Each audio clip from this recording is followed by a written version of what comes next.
तो इंटरमीडिएट आप लोगों का कॉन्सेप्ट है that is normal form of line.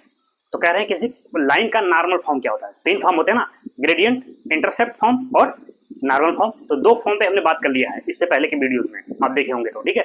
ये तीसरा है नॉर्मल फॉर्म। तो आइए देखते हैं क्या होता है नॉर्मल फॉर्म। देखो ये जैसे कोई कोऑर्डिनेट प्लेन हुआ आपका,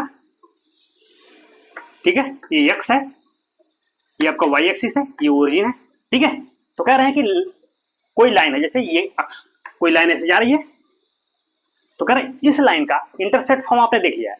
तो नॉर्मल फॉर्म क्या होता है, देखो नॉर्मल फॉर्म ये होता है, इस लाइन का जो होता है इसको कहते हैं x cos alpha plus y sin alpha that is P.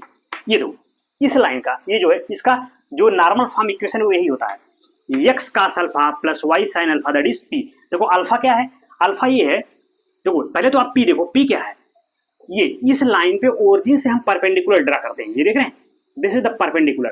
तो ये लेंथ ऑफ परपेंडिकुलर है जो होता है वही पी है। अगर मैं इसको एम कहूँ तो ओ एम ही क्या है, पी, इस लेंथ को हम पी कहते हैं, समझ गए। तो पी क्या है, length of perpendicular from origin to the line, यानी इस लाइन पे इस ओरिजिन से जो हम लंब डाल रहे हैं उस लंब की लंबाई है पी। और अल्फा क्या है, ये जो परपेंडिकुलर है या कहें लंब जो है वो एक्सिस से जो एंगल बना रहा है वही अल्फा है, यानी ये एंगल देख रहे हो, ये एंगल, यही आपका अल्फा है।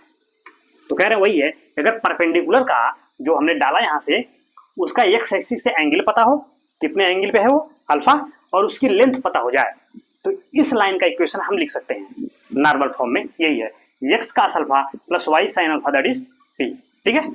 ये इक्वेशन है। तो इसी को कहते हैं हम क्या, कि normal form of A line.